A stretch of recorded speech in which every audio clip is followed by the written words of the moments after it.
बोली प्रभु आपकी जैसी कहानियां सुनाना हमें भी बहुत आता है, एक हम सुनाए।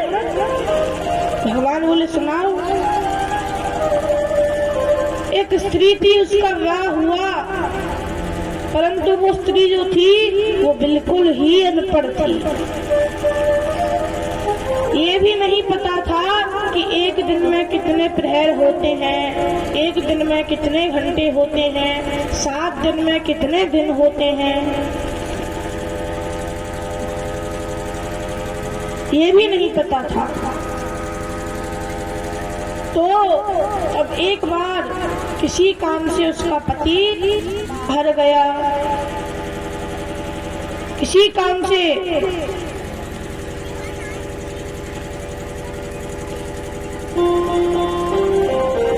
उसका पति जब बाहर जाने लगा तो वो रोने लगी, कहने लगी कि आप चले जाएंगे तो मैं अकेली रह जाऊंगी, मैं अकेली रह जाऊंगी और मैं इतने दिन किसके साथ कैसे रहूंगी। तो वो बोला अरे 10 दिन की ही तो बात है, मैं 10 दिन बाद लौट आऊंगा। अब उसे ये भी नहीं पता था कि 10 दिन कितने होते हैं। उसने कहा 10 दिन बाद लौट आऊंगा, पर उसकी कुछ समझ में ना आया। तो उसने अपनी एक मूर्ति बनाकर उसे दे दी, कहा रोज इसकी पूजा करना, और दीवार पर 10 लकीरें खींच दी। कहा कि रोज जब तुम सवेरे उठो तो एक लकीर मिटा देना, जिस दिन ये सारी लकीरें मिट जाएंगी उसी दिन मैं आ जाऊंगा।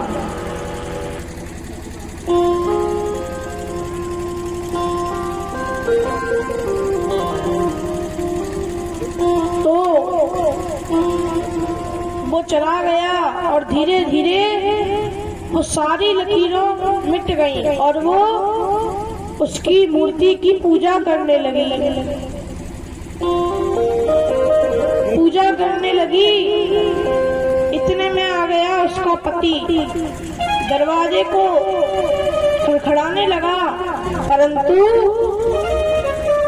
वो मूर्ति की ही पूजा में व्यस्त रही। तो प्रभु अब आप बताइए, उसे मूर्ति की पूजा करनी चाहिए या वास्तविक जो उसका पति आ गया है उसे ला करके उसकी पूजा करनी चाहिए। तो भगवान बोले वास्तविक पति की पूजा करनी चाहिए। तो गोपियां बोली प्रभु हमारे जो संसार के पति हैं ये तो केवल इसी जन्म के पति हैं, पर आप हैं, आप तो हमारे जन्म जन्म के पति हैं।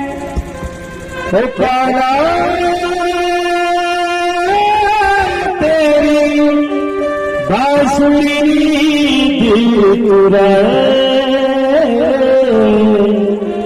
नींद चुरा के मुझे अपना बना, नींद चुरा के मुझे अपना बना।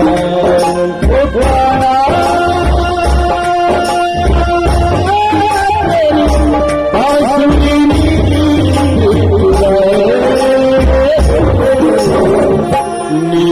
चुरा के मुझे अपना बना, नींद चुरा के मुझे अपना बना।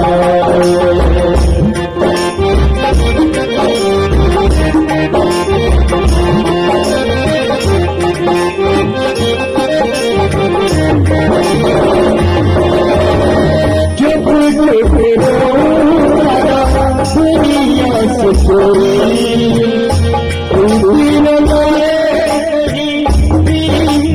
चोरी दुनिया से चोरी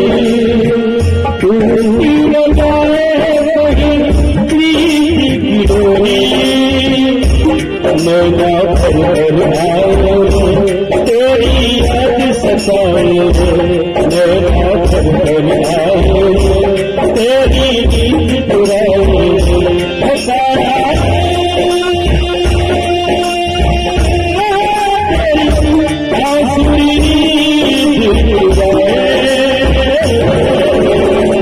नींद चुरा के अपना बनाए, नींद चुरा के मुझे अपना बनाए।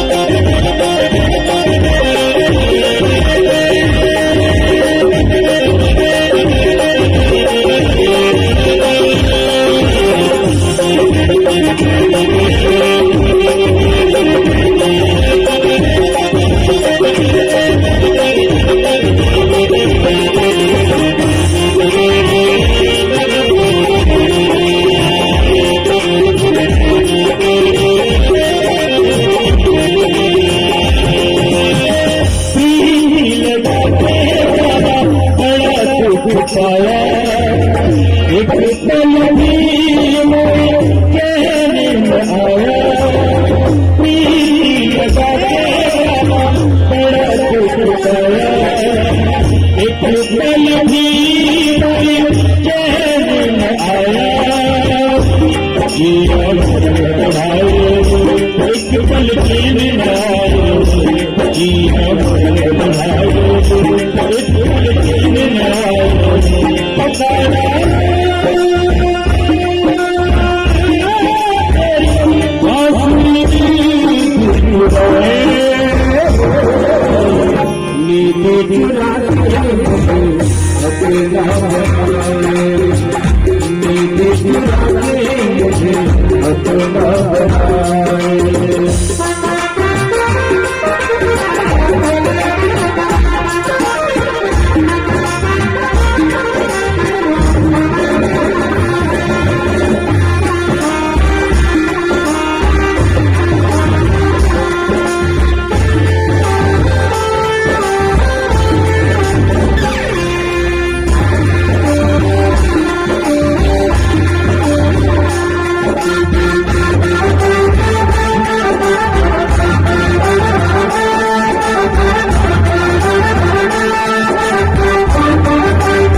पुकारे दर्शन दिखा दो मेरी आंखों को तारे, तुम्हारा तुझको पुकारे दर्शन दिखा दो मेरी आंखों को तारे। तेरा जीवन बीता जाए, तेरा जीवन बीता जाए।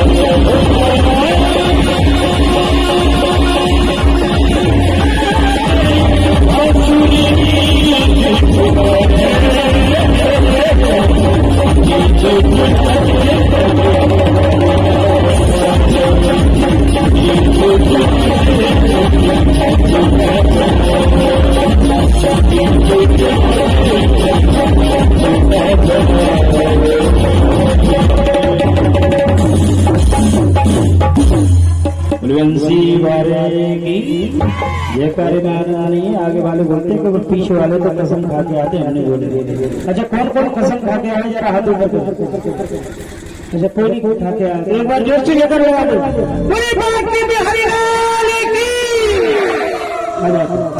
बोलिए मोर मुकुट बंसी वाले की।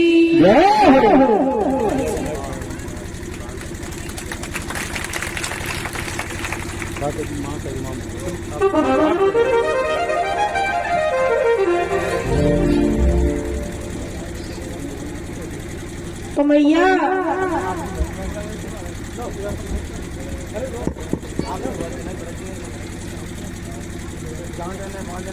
भगवान से सभी गोपियां इस प्रकार कहती हैं कि प्रभु हमारे जन्म जन्म के पति तो केवल आप ही हो। भगवान कहते हैं गोपियां भूल गई, आज शरद पूर्णिमा की रात्रि है, चलो चलकर मिलकर के रास रचाएं। तो भगवान रास लीला करने लगते हैं, गोपियों के साथ भगवान नृत्य करने लगते हैं। कामदेव आए तो कामदेव को भी भगवान ने अपनी लीला दिखाई एवं आज भगवान का नाम पड़ा अच्युत।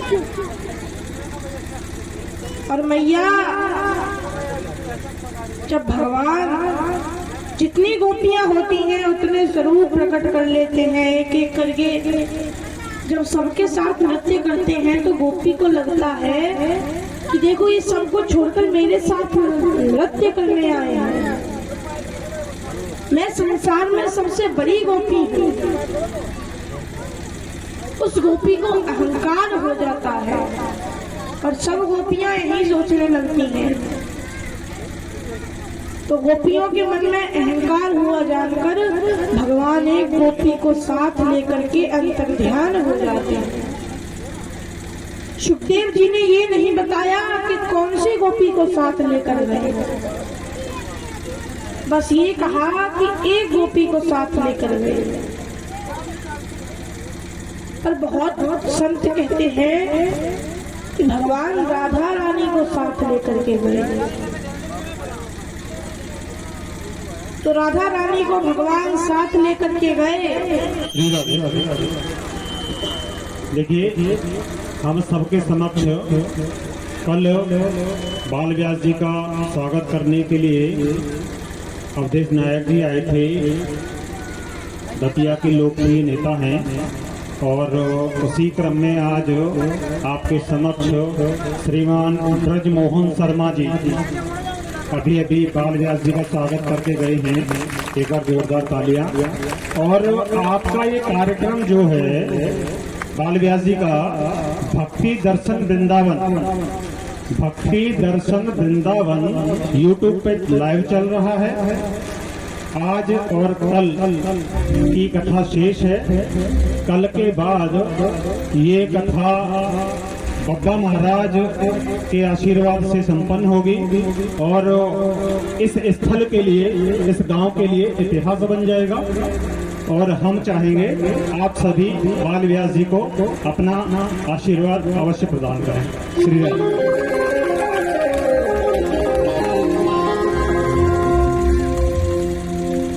तो मैया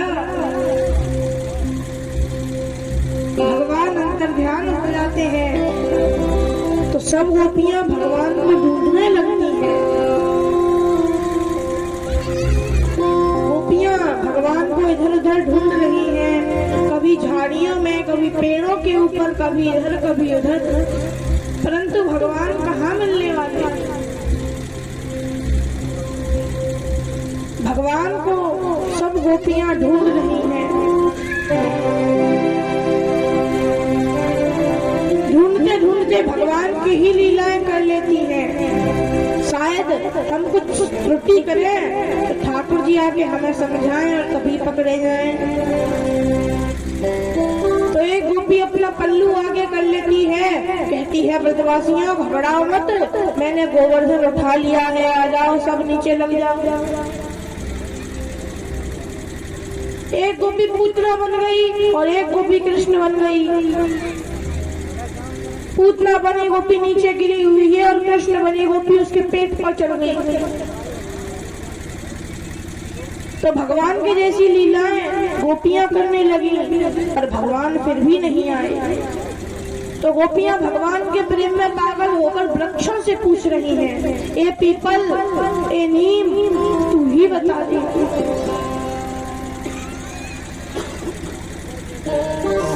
तू ही बता दे, कहाँ है हमारे श्याम सुंदर, कहाँ है हमारे नटनागर।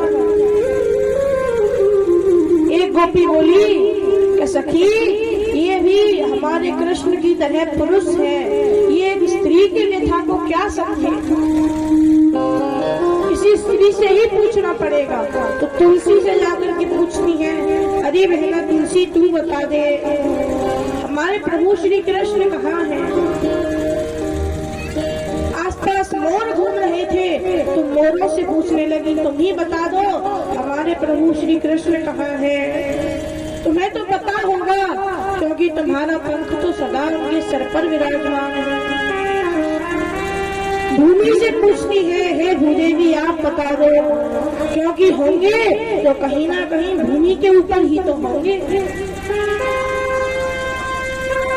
इधर उधर ढूंढी रही थी, तब तक एक गोपी को भगवान के चरण चिन्ह दिखे, सबको बुलाया, आओ देखो ये चरण चिन्ह किसके हैं। उन्हीं का पीछा कर दी गई। चरण चिन्ह के साथ एक और चिन्ह थे, समझ गई किसी एक को लेकर के गए हैं। आगे चले तो एक चरण चिन्ह गायब हो गए और दूसरे चरण चिन्ह थोड़े गढ़े गढ़े दिखने लगे। तो गोपियां बोली, जरूर उस गोपी को भगवान ने अपने कंधे पर उठाया होगा। और जब गोपियां और आगे चली तो वो गोपी अर्थात श्री राधा रानी आगे नीचे पड़ी हुई मिली। तो सब गोपियां उनसे पूछने लगी आखिर क्या हुआ। तो राधा रानी ने बताया कि प्रभु मुझे अपने साथ लेकर के आ गए, मैं उनके साथ जाने लगी। प्रभु ने मेरा विविध प्रकार के फूलों से श्रृंगार किया, ये किया वो किया। मैं थक गई, मैंने प्रभु से कहा प्रभु आप कंधे पर बिठाइए। भगवान ने कंधे पर बिठाया, पर बाद में मेरे मन में भी अहंकार उत्पन्न हो गया कि देखो भगवान सब गोपियों को छोड़कर मेरे पास आए और मुझे कंधे पर भी बिठाया। मेरे मन में अहंकार उत्पन्न हो गया। राधा रानी कहती है कि भगवान मुझे भी छोड़कर अंतर ध्यान हो गए। तो सब गोपियां राधा रानी के साथ यमुना तट पर आती हैं, भगवान को खोजने लगती हैं, विरह में कातर हो जाती हैं। और सब गोपियों ने मिलकर अब अंत में गीत गाया है। 19 श्लोकों में गोपियों ने ये गीत गाया है। कौन सा गीत गाया है? गोपी गीत। गोपी गीत 19 श्लोकों में गोपियों ने गाया है। सब गोपियां मिलकर के भगवान को पुकारते हुए कहते हैं कि प्रभु जयति तेधिकम जमना व्रज श्रयत इंदिरा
गोपियां कहती हैं प्रभु जब से ब्रज में आपका जन्म हुआ है ना, तब से हमारे ब्रज में आनंद ही आनंद हो गया है, आनंद ही आनंद हो गया है। एवं हमारे ऊपर जितने भी संकट आए आपने उनसे हमारी रक्षा की। तो प्रभु क्या इसी दिन के लिए आपने हमें उन संकटों से बचाया था? पूतना से, बकासुर से, अघासुर से, बत्सासुर से क्या इसी दिन के लिए बचाया था हमें कि आप हमें छोड़कर चले जाए और हम आपके विरह में रोए? इसी दिन के लिए बचाया था।